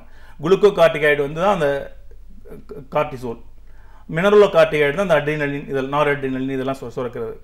அந்த கார்டிசோல் வந்து எப்போதுமே சுரந்துக்கிட்டே இருந்ததுன்னா எலும்புலேருந்து கால்சியம், ஆஸ்டியோபோரோசிஸ் வரும், சோரியாசிஸ் வரும், முடி கொட்டு போகும், மென்சஸ் இர்ரெகுலர் ஆகும், பிசிஓடி வரும், ஒபிசிட்டி வரும். இது எல்லாமே ஆட்டோஇம்யூன் டிசார்டர்ஸ்னு ஒரு சிண்ட்ரோம்ஸ் இருக்குது. நிறைய சிண்ட்ரோம்ஸ் இதில் கனெக்டட் ஆகும். அந்த கிரானிக் ஸ்ட்ரெஸ் ஹெச்பிஏ ஆக்சிஸ் மாதிரியே hypothalamo pituitary gonadal axis, ovary, ஆண்களுக்கு வந்து testis, hypothalamo pituitary thyroid axis, chronic ஸ்ட்ரெஸ்னால ஆட்டோஇம்யூன் தைராய்டைட்டிஸ்னு சொல்லக்கூடிய ஹைப்போதைராய்டிசம் வருது. இந்த கிரானிக் ஸ்ட்ரெஸ்னால இவ்வளோ விஷயங்கள் வருது எல்லாம். ஆனால் இப்போ வந்து ஒரு எண்டோக்ரைனாலஜிஸ்ட் இருக்கார், பெரிய எண்டோக்ரைனாலஜிஸ்ட். அவர் ஆட்டோஇம்யூன் தைராய்டிட்டிஸ்னு வந்து டயக்னோஸ் பண்ணுறார் 40 வயசில் ஒரு உமனுக்கு. அவருக்கு தெரியும் இது ஸ்ட்ரெஸ்னால தான் வருது அப்படிங்கிறது தெரியும். தைராய்டு மாத்திரை கொடுக்குறாரு. ஆனாலும் என்ன அட்வைஸ் பண்ணுவார், பதட்டப்படாமல் பார்த்துக்கோமா, தைரியமாக இருமா, இன்னும் வீட்டில் இருந்து கஷ்டமா, தைராய்டு மாதிரியான விடாமல் போ, பதட்டப்படாமல் பார்த்துக்கோமான்னு அவங்களுக்கு என்ன பதட்டப்படணும்னு தேவையான்னா, அவங்களையும் மீறி பதட்டப்படுறாங்க, அவங்களால முடியல, அந்த லேடியோ அந்த மனுஷனோ அந்த இளைஞனோ கஷ்டப்படுறான். அந்த கஷ்டப்படுறதுக்கு காரணம் வந்து அந்த பிரெயினுக்கு அந்த ஹைப்போதலாமஸுக்கு மேலே உள்ள ஒரு விஷயம் அப்படிங்கிற உண்மை வந்து ஒரு எண்டோக்ரைனாலஜிங்கிறது வந்து ஒரு பெரிய படிப்பு. அது அவங்களுக்கே வந்து அப்படி தான் அட்வைஸ் பண்ணுறாங்க டே டு டே லைஃப்பில். நான் பார்க்குறேன் எண்டோக்ரைனாலஜிஸ்டேருந்து என்னம்மா சொன்னாங்கன்னா, சைக்காட்ரிஸ்ட்லாம் போகாத, அந்த மாதிரிலாம் நிப்பாட்டிடு, இது போட்டால் வந்து ஒபிசிட்டி வந்துடும். ஆமாம், சில மருந்துகளுக்கு ஒபிசிட்டி வரும், சில மருந்து போட்டால் தூக்கம் வருது. ஆனால் கடந்த 20 வருஷங்களில் இது எல்லாமே மாறிடுச்சு. கடந்த 20 வருஷங்களில் நவீன மருந்துகள்லாம் வந்துருச்சு. மருந்து சைக்காட்ரிஸ்ட்ட போனால் மருந்து போடுறது தூங்க வைப்பான், வேற என்ன பண்ணிட போகிறான் அப்படின்னே தான் வந்து மருத்துவர் எக்ஸ்பர்ட்ஸே நினச்சிக்கிட்டு இருக்கிறாங்க. அப்படி கிடையாது. நம்ம எப்படி வந்து இன்சுலினை கொடுத்து டயபெட்டிஸை சரி பண்ணுறோமோ, தைராய்டை கொடுத்து ஹைப்போதைராய்டிஸை சரி பண்ணுறோமோ, புரோட்டான் பம்ப் இன்ஹிபிட்டரை கொடுத்து அல்சரை சரி பண்ணுறோமோ, அது மாதிரி செரட்டோனினை கொடுத்து ஆங்ஸைட்டியை சரி பண்ணுறோம். டோபமைனை கொடுத்து ரோட்டில் கல் எடுத்து அடிச்சிட்டு இருக்கவன், பிச்சை எடுத்து சுற்றிட்டு இருக்கவனை கூப்பிட்டு வச்சு 2 இன்ஜெக்ஷனை போட்டு ஒரு 3 மாதம் வச்சு தான் நார்மல் ஆகிடுறான். அந்த அளவுக்கு மாலிகுல்ஸ் டூயிங் மிராக்கிள்ஸ். ஒரு மருந்துகள் வந்து நான் என்னுடைய 10 ஆண்டுகளுக்கு முன்னாடி வரைக்கும் என்னுடைய பிரிஸ்கிரிப்ஷன் எழுதியிருப்பேன், விதியை மாத்திரைகளால் வெல்லலாம், pills can change your destiny அப்படின்னு. ஆனால் நீங்கள் கேட்ட கேள்விக்கும் இது வேறு மாதிரி போயிட்டுருக்கு. என்னென்னா, ஆனாலும் இது அல்டிமேட்டாக அங்கே தான் வரேன். என்னென்னா, இந்த மருந்து சாப்பிடு, மருந்து எடுத்துக்கோ அப்படிங்கிற விஷயத்தில் டயபெட்டிஸ் எந்த கிரானிக் டிசார்டராக இருந்தாலும் ஆயுசுக்கும் சாப்பிடணுமா? விருந்து மருந்து 3 நாளைக்கு தானே டாக்டர் அப்படின்னா, விருந்து மருந்து தாண்டா 3 நாளைக்கு, இது உணவு. நீ தைராக்சின் எடுத்துக்கிறதுங்கிறது வந்து உணவு, ஃபுட்டு. இன்சுலின் எடுத்துக்கிறதுங்கிறது வந்து ஒரு ஃபுட்டு. வாசிம் அக்ரம்னு ஒரு பாகிஸ்தான் கிரிக்கெட் பிளேயர் பிறந்து 10 வயசு இருக்கிறதுலேருந்து இன்னை வரைக்கும் இன்சுலின் எடுத்துகிட்டு இருக்காரு. எவ்வளோ சாதனைகள் புரிஞ்சிருக்காரு. அது அவர் வந்து 3 நாளைக்கு எடுத்துகிட்டு விட்டுருந்தாருன்னா அவர் உயிரோடு இருந்திருக்க மாட்டார். ஏன்னா அவருக்கு அந்த இன்சுலின் வந்து ஃபுட்டு. அது மாதிரி நீ டயபெட்டிஸ்க்கு சுகருக்கு மருந்து எடுக்கிற, அது உணவு. தைராய்டுக்கு மருந்து எடுக்கிற, அது உணவு. எவனோ ஒருத்தன் சொல்கிறான் கருவேப்பிலை சாப்பிட்டா சரியாக போயிடும், வேப்பிலை சாப்பிட்டா சரியாக போயிடும். சரி, அதெல்லாம் வந்து விஞ்ஞானம் வளராத காலத்தில் இங்கேருந்து திருச்சிக்கு மாட்டு வண்டியில் 300 கிலோமீட்டருக்கு வந்து போனேன், 3 நாள் பயணம் செஞ்சேன்னா ரைட்டு. இன்றைக்கி ஃப்ளைட்டில் போக முடியுதுங்கிறதுனால இன்றைக்கி மாட்டு வண்டியிலாம் போவேங்கிறதுக்கு சமம். அது காலையில் எழுந்திரிச்சு அருகம்புல் ஜூஸை குடிச்சுவிட்டு வேப்பிலையை அரைச்சி தின்னுட்டு இந்த ஏன்னா பர்மனெண்ட்டாக சரியாக்குறாங்களாமா. பர்மனெண்ட்டாக எங்கேயாவது பர்மனெண்ட்டாக சரியாகிற பேர் வழின்னு சொல்லிட்டு இன்றைக்கி செல்ஃபோனு, கம்ப்யூட்டரு, சேட்டலைட்னு எல்லாத்துலேயும் விஞ்ஞானத்தோட வளர்ச்சியை ஏற்றுக்கிட்டு இருக்கிற நம்ம சமூகம், மருந்துன்னு வந்தால் மட்டும் பயம். அதுக்கு ஏற்ற மாதிரி மீடியாக்கள்லையும் வந்து சைடு எஃபெக்ட் இல்லாத சித்தா மருந்து, சைடு எஃபெக்ட் இல்லாத ஆயுர்வேதா மருந்து, சைடு எஃபெக்ட் இல்லாத அப்படி. இப்போ ஸ்டீராய்டு கலக்காத இது, ஸ்டீராய்டு தான் ஆஸ்துமாவுக்கு ட்ரீட்மெண்ட்டு. ஸ்டீராய்டு கலக்காத ஒன்று கொடுத்தா வீசிங் சரியாக போயிடுதாமா. இந்த மாதிரிலாம் வந்து விளம்பரங்கள் பண்ணி மருந்து அது மட்டும் இல்லாமல் இன்டர்நெட், ஒரு மருந்தை பற்றி இன்டர்நெட்டில் போய் படித்து பார்த்தாக்கா அதில் உள்ள சைடு எஃபெக்ட் மட்டும்தான் இருக்கும். அதை வந்து அந்த துறை சாரா இப்போ சைக்கியாட்ரிக் ட்ரக்கை பற்றி ஒரு கார்டியாலஜிஸ்ட் படித்தா கூட அவருக்கு புரியாது. ஒரு கார்டியாலஜி டாக்டர் அவர் ப்ரிஸ்கிரைப் பண்ணுற மருந்தை போய் நான் இன்டர்நெட்டில் படித்தேன்னா எனக்கே புரியாது, ஈவன் தான் நான் MBBS படிச்சிருந்தா கூட. அப்படி இருக்கும்போது ஒரு காமன் மேன் போய் இன்டர்நெட்டில் அதை படித்த என்னத்தை புரியும்? புரியுறது மட்டும் இல்லை, பயங்கரமாக குழப்புவான். சார் அதில் அப்படி சைடு எஃபெக்ட் போட்டிருக்கு சார், சடன் டெத்துன்னு போட்டிருக்கு சார், நீங்கள் என்ன சார் அதை பற்றி சொல்லவே இல்லை. கோடியில் ஒருத்தனுக்கு வருண்டா சடன் டெத்து. அது கோடியில் ஒருத்தன் மட்டும் இல்லை, நம்ம லட்சத்தில் ஒருத்தனே டெய்லி ஆக்சிடென்ட்டில் செத்து தானே இருக்குது. அதெல்லாம் மட்டும் சொன்னால் நீ மருந்து சாப்பிடு. என்ன சொல்ல வரேன்னா மேடம், இந்த மாதிரியான நாட்பட்ட பிரச்சனைகளுக்கு வந்து டயபெட்டிஸாக இருந்தாலும் சரி, தைராய்டாக இருந்தாலும் சரி, சில ஆங்ஸைட்டி டிசார்டர் வந்து ஜெனட்டிக்காக ஏற்படும் பொழுது தொடர்ந்து மருந்துகள் எடுத்துக்க வேண்டியிருக்கும். ஒரு நாளைக்கு 5 ரூபா மருந்தில் ஆயுசுக்கு நல்லா இருக்கலாம். டெய்லி 5 ரூபா மாத்திரை போட்டுக்கிட்டு 10 வருஷமாக அந்த மாத்திரை போட்டு நல்லா இருக்கேன்னு சொல்லிட்டு இருப்பான். திடீர்னு வந்து ஒரு யோகா மாஸ்டர் புதுசாக வந்திருக்காரு, அவர் 10 நாளில் சரி பண்ணிடலாராமா, எல்லா மாத்திரையும் நிப்பாட்டிடு அப்படி சொல்லிட்டு மாத்திரை நிப்பாட்டிட்டு ஒரு பெரிய சூசைட் அட்டம் நடக்கும். அவனோட குடும்பமே அழைச்சி அலைஞ்சிட்டு திரும்ப சைக்காட்ரிஸ்ட்டையோ இல்லை இன்னொரு டாக்டர்கிட்டையோ போவாங்க. அப்போ சைக்காட்ரிஸ்ட் திட்டுவார், மறந்து போயிடுவாங்க. இப்போ நீங்கள் பேசும்போதே சொன்னீங்க நம்ம எத்தனையோ விஷயங்கள் பண்ணாலும் அதெல்லாம் நம்ம மறந்துடுறோம் அப்படின்னு சொல்லும்போது, இப்போ ஒரு தேர்தல், ஒரு வாக்களிக்கணும் அப்படின்னா வாக்களிக்கிறது நம்மளோட உரிமை அப்படின்னு சொல்கிறோம் ஒரு மனிதருக்கும் போது, அந்த மாதிரியான ஒரு நேரங்களில் மக்களோட மனநிலை எப்படி இருக்குது சார், எப்படி செயல்படுது? தேர்தல் வரப்போகுது, அரசியல் களம் சுடுக ஆண்டிட்டு இருக்கு. அதான் மேடம், அது அவனுக்கு தனி மனிதனுக்கு ஏகப்பட்ட பிரச்சனைகள் இருக்கு மேடம். இப்போ 5 வருஷத்துக்கு முன்னாடி கொடுத்த வாக்குறுதிகள் இன்னைக்கு நிறைவேற்றிருக்காங்களா, இப்போ கொஞ்ச நேரத்துக்கு முன்னாடி நடந்த வெள்ளமா, இப்போ சிம்புவோட பாடல்களா, ஒரு பிரச்சனைகள் இன்னொரு பிரச்சனைகளை மலுங்கடிக்கிற மாதிரி, அன்னைக்கு ஓட்டு போடுற அன்னைக்கு முதல் நாள் கொடுத்த பணமோ, அன்னைக்கு காலையில் அவங்க வீட்டில் நடந்த ஒரு கன்வின்ஸோ இல்லை போகிற வழியில் பார்க்குற ஒரு போஸ்டரோ தான் அவனை அந்த அளவுக்கு நிலையாக திடமாக இருக்கிற மனிதர்கள் 125 கோடி பேர் இருக்கிற இந்த சமூகத்தில் 70 கோடி பேர் பின்தங்கிய நிலையில் இருக்கிற இந்த சமூகத்தில் வாக்களிக்கும் போது அவங்களுடைய மனநிலை பெருசாக தொலைநோக்கு பார்வையோடு பார்த்து வாக்களிக்கிறது இல்லை. என்னுடைய அனுபவம் மட்டும் இல்லை, நிறைய ஆராய்ச்சிகள், சமூக ஆராய்ச்சியாளர்களுடைய இதுவும் தொலைநோக்கு அன்னைக்கு தேவை. சத்தியம் பண்ணி 3000 ரூபா பணம் கொடுத்துட்டாங்க, சத்தியம் மீறிட்டோம்னா சாமி கண்ணை குத்திருமோங்கிறதுக்காக காசு வாங்கிட்டு ஓட்டு போடுறதா இருக்கட்டும், இல்லை நடந்த ஊழல்கள்லாம் மறந்துட்டு ஓட்டு போடுறதா இருக்கட்டும். இதை ஒரு சமூக பிரச்சனை. இதை நான் மருத்துவம் சம்மந்தப்பட்ட பிரச்சனையை சொல்லலை, நீங்கள் ஃபினிஷிங்காக கேட்டதுனால நான் இதை ஒரு சாதாரணமாக சொல்கிறேன். மேடம், அந்தந்த நேரத்தில் அவங்க மனசில் என்ன தோணுதோ அந்த சம்பவங்களை வச்சு தான் இது பண்ணுறாங்க. நிச்சயமாக சார், இந்த மருத்துவம் அப்படிங்கிறது ரொம்ப ஒரு பெரிய ஒரு வாஸ்ட் சப்ஜெக்ட். இதை பற்றின ஒரு புரிதல் அப்படிங்கிறதே நீங்கள் இப்போ சொன்ன மாதிரி இந்த 20 ஆண்டுகளில் தான் இந்த சைக்கியாட்ரிஸ்ட் இந்த துறையோட புதிய மருத்துவ வளர்ச்சி இருக்குதுன்னு சொல்லியிருக்கீங்க. இதுக்கு முன்னாடி இருந்த மருத்துவர்களுக்கே இன்றைக்கி இருக்கிற சூழல் பற்றி தெரியல அப்படின்னும் போது இது சார்ந்த ஒரு விழிப்புணர்வை இன்னும் மக்கள் மத்தியில் இந்த மாதிரியான ஒரு நிகழ்ச்சிகள் மூலமாக தான் நம்ம எடுத்துகிட்டு போனோம். எதையும் தாண்டி மனம் அப்படின்ற ஒரு விஷயம் மூளையோட ஒரு செயல்பாடு, அதோட வேலைங்கிற ஒரு விஷயத்த நல்லா புரிஞ்சுக்க முடிஞ்சிச்சு நீங்கள் இப்போ சொன்ன வரைக்கும். ஸோ அதில் ஒரு பிரச்சனைகள், ஒரு பாதிப்பு அப்படின்னு வரும்போது மற்ற விஷயங்களை தேடி போகிறத விட பொது மருத்துவர்கிட்ட எப்படி நம்ம ஒரு சளி காய்ச்சல்னா போகிறோமோ அதே மாதிரி ஒரு சைக்கியாட்ரிஸ்ட்டை நம்ம அணுக வேண்டியதும் கட்டாயம். மருத்துவ ரீதியாக தான் நம்ம இந்த பிரச்சனைகளுக்கான ஒரு வடிகாலை தேடணுன்றதும் ரொம்ப அவசியம். இது சார்ந்த பாதிப்புகள் அடிப்படையில் மரபு ரீதியாக வருங்கிறது தான் ஒரு முக்கியமான விஷயம் சொல்லியிருக்கீங்க. இந்த அரை மணி நேரத்தில் இந்த துறை சார்ந்த பல விஷயங்களை எங்களோட நீங்கள் இன்றைக்கி முழுமையாக பார்த்துக்கிறதுக்கு நன்றி. வாய்ப்புக்கு நன்றி. இலக்கிய தேடல்கள், வரலாற்று சான்றுகள், இவைகளிலிருந்து நாம் அறிந்திராத பல அரிய தகவல்களை நம் சிந்தனைக்கு உரமூட்ட வருகிறார் பேராசிரியர் சுபவீர பாண்டியன் அவர்கள். நம் வீடியோலை வாணிச்சின் அடுத்த பகுதியாக வரவிருப்பது ஒன்றே சொல் நன்றே சொல்.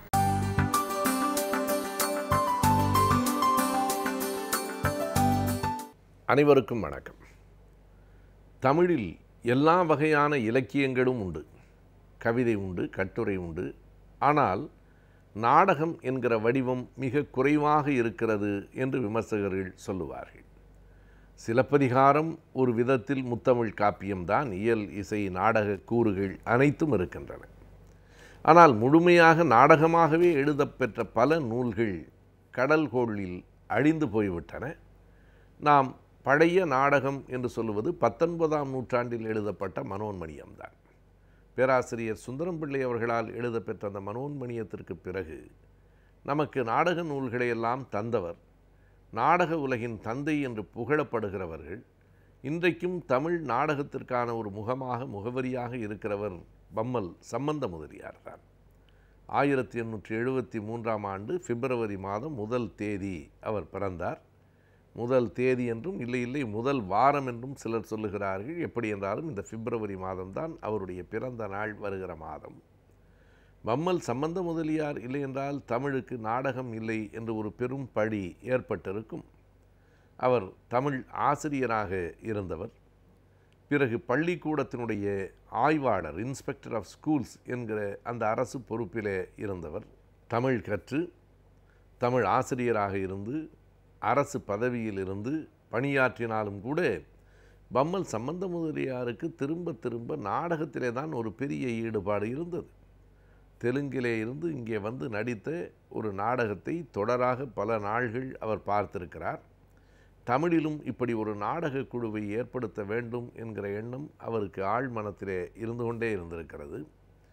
20 வயது கூட நிரம்பாத நிலையில் 1891 அவர் ஒரு நாடக சபையை தொடங்கியிருக்கிறார். தமிழின் பழைய நாடக சபைகளில் அது ஒன்று சுகுண விலாஸ் சபை என்று அதற்கு பெயர். அந்த சுகுண விலாஸ் சபையில் யாரெல்லாம் நடித்தார்கள் என்றால் அதிலேயும் அவர் ஒரு புதுமை செய்தார். பின்னாலே வருகிற நாடக குழுக்களெல்லாம் அதில் இருந்த நடிகர்களெல்லாம் தங்களை நாடகம், அந்த துறை, கலை அதற்காகவே தங்களை அர்ப்பணித்து கொண்டு முழு நேரமாக அதில் இருந்தவர்கள். அதிலே இருந்து இன்னொரு விதமான வகை தோன்றுகிறது. அமெச்சூர் ஆர்டிஸ்ட் என்று சொல்லுகிற வேறு வேறு தொழிலில் இருப்பார்கள். நாடகம் பொழுதுபோக்காகவும் அது நடிக்கப்படும். எனவே ஆங்கிலத்தில் ப்ரொஃபஷனல்ஸ் என்றும் அமெச்சூர் என்றும் சொல்லப்படுவதை அன்றைக்கே தொடக்கத்திலேயே பம்மல் சம்பந்த முதலியார் என்ன செய்திருக்கிறார் என்றால், நாடகம் என்பதை இந்த சமூகம் இன்னமும் மதிக்காமல் இருக்கிறது. அதனை தெரு கூத்தாக பார்க்கிறது. கூத்து என்றால் எதுவும் குறைவானதில்லை. ஆனால் கூத்தர்கள், கூத்தாடிகள் என்றுதான் சமூகம் மதிக்கிறது. படித்தவர்களை, பெரிய குடும்பங்களிலிருந்து வந்தவர்களையெல்லாம் இந்த நாடகங்களில் நடிக்க வைக்க வேண்டும். அதன் மூலமாக நடிப்பு என்பதோ கூத்து என்பதோ கல்வி அறிவில்லாத ஏழை எளிய மக்களுக்கு உரியது என்கிற கருத்தை போக்க வேண்டும். நாடகம் எல்லோருக்கும் உரியது என்பதை உருவாக்க வேண்டும் என்று கருதி தன்னுடைய நாடகத்திலே படித்த அன்றைக்கு அரசியலிலே இருந்தவர்களையெல்லாம் அவர் நடிக்க வைத்திருக்கிறார். குறிப்பிட்டு சொல்ல வேண்டுமானால் சர் சி.பி. ராமசாமி ஐயர், சத்தியமூர்த்தி, காங்கிரஸ் கட்சியிலே ஒரு மிகப்பெரிய தலைவராக இருந்தவர் சத்தியமூர்த்தி, நிதி அமைச்சராக இருந்த இந்தியாவின் முதல் நிதியமைச்சராக இருந்த சர்.ஆர்.கே. சண்முகம் அவர்கள், இப்படி பலரும் அவருடைய நாடகங்களிலே நடித்திருக்கிறார்கள். பின்னால் புகழ்பெற்ற நடிகராக விளங்கிய M.K. ராதா அவர்களினுடைய தந்தையார் கந்தசாமியும் இவருடைய நாடக குழுவிலே சுகுண விலாஸ் சபையிலே இருந்திருக்கிறார். இப்படி படித்தவர்களை எல்லாம் கொண்டு வந்து நடிக்க வைத்து இது ஒன்றும் இழிவானதென்று, எல்லோருக்கும் உரியது என்கிற எண்ணத்தை அவர்தான் உருவாக்கியிருக்கிறார். பம்மல் சம்பந்தம் அவர்கள் எழுதிய நாடகங்கள் ஏறக்குறைய 80 என்று கூறுகிறார்கள். 80 நாடகங்களை தமிழுக்கு தந்தவர் அவர்தான். அவருடைய நாடகங்கள் தான் பிற்காலத்திலே பல திரைப்படங்களாகவும் மாறின. அவர் தமிழ், ஆங்கிலம் என்கிற 2 மொழிகளிலேயும் வல்லுநராக இருந்தார். அடிப்படையில் ஒரு வழக்கறிஞராகவும் தன்னை பிறகு மாற்றி கொண்டார். 1924 28 வரைக்கும் அவர் நீதிமன்ற நடுவராக, மேஜிஸ்ட்ரேட் என்று சொல்லுகிறோமே, அந்த பொறுப்பிலேயும் இருந்திருக்கிறார். இப்படி பல்வேறு துறைகளில் அவர் பணியாற்றி இருக்கிறார். அவருடைய படிப்பே புகழ்பெற்ற பள்ளியிலும் கல்லூரியிலும் தான். பச்சையப்பன் பள்ளியிலே படித்திருக்கிறார், மாநில கல்லூரியிலே படித்திருக்கிறார்.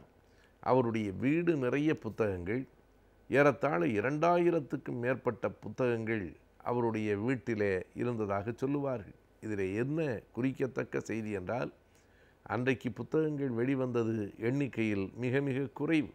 இன்றைக்கு வருவதைப் போல ஒரு ஆண்டுக்கு பல்லாயிரக்கணக்கான நூல்கள் அன்றைக்கு வெளிவரவில்லை. எங்கோ அங்கொன்றும் இங்கொன்றுமாக வருடத்திற்கு மிகச்சில நூல்கள்தான் வெளிவந்தன. நூல்களை வாங்குகிற பழக்கம் என்பதே அன்றைக்கு இல்லாமல் தான் இருந்திருக்க முடியும். அந்த சூழலில் அவருடைய வீட்டில் ஆங்கில நூல்களும் தமிழ் நூல்களுமாக சேர்ந்து 2000 நூல்கள் இருந்திருக்கின்றன என்பதே அவர் எவ்வளவு பெரிய படிப்பாளி என்பதை நமக்கு காட்டுகிறது. அவருடைய படிப்பை, அறிவு திறத்தை அவர் எப்படியெல்லாம் பயன்படுத்தினார் என்றால், ஷேக்ஸ்பியரினுடைய பல நாடகங்களை அவர் தமிழில் மொழிபெயர்த்தார். அவர் தமிழில் மொழிபெயர்த்ததற்கு பிறகு அது ஒரு ஐரோப்பாவினுடைய நாவலினுடைய சாயலே எதுவும் இல்லாமல் இந்த தமிழ்நாட்டு நாவலைப் போல அதனை மொழிபெயர்த்தார். இந்த சூழலுக்கு உரிய கதை அமைப்பு, பாத்திரங்கள், ஆனால் அதனுடைய மூல கதை ஷேக்ஸ்பியர் கொடுத்தது. எனவே ஷேக்ஸ்பியரின் நாடகங்களை தமிழில் நாடகமாக அரங்கேற்றியவரும் பம்மல் சம்பந்தம் அவர்கள்தான். நாடகங்களை படிப்பதற்கு உரிய நாடகங்கள், நடிப்பதற்கு உரிய நாடகங்கள் என்று 2 வகையாக பிரிப்பார்கள். 2 வகை நாடகங்களையும் எழுதியவர்கள் மேலை நாடுகளிலும் கூட குறைவுதான்.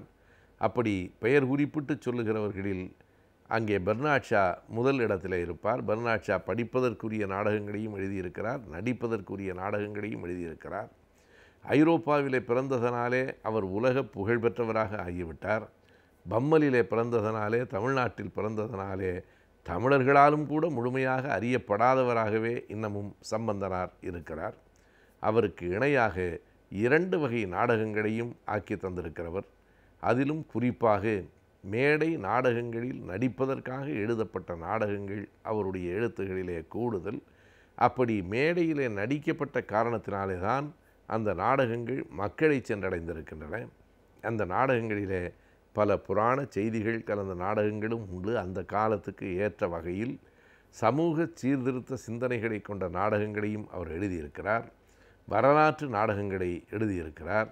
நாடக மேடை என்பதே அன்றைக்கு தமிழ்நாட்டுக்கு புதியதாக இருந்திருக்கிறது.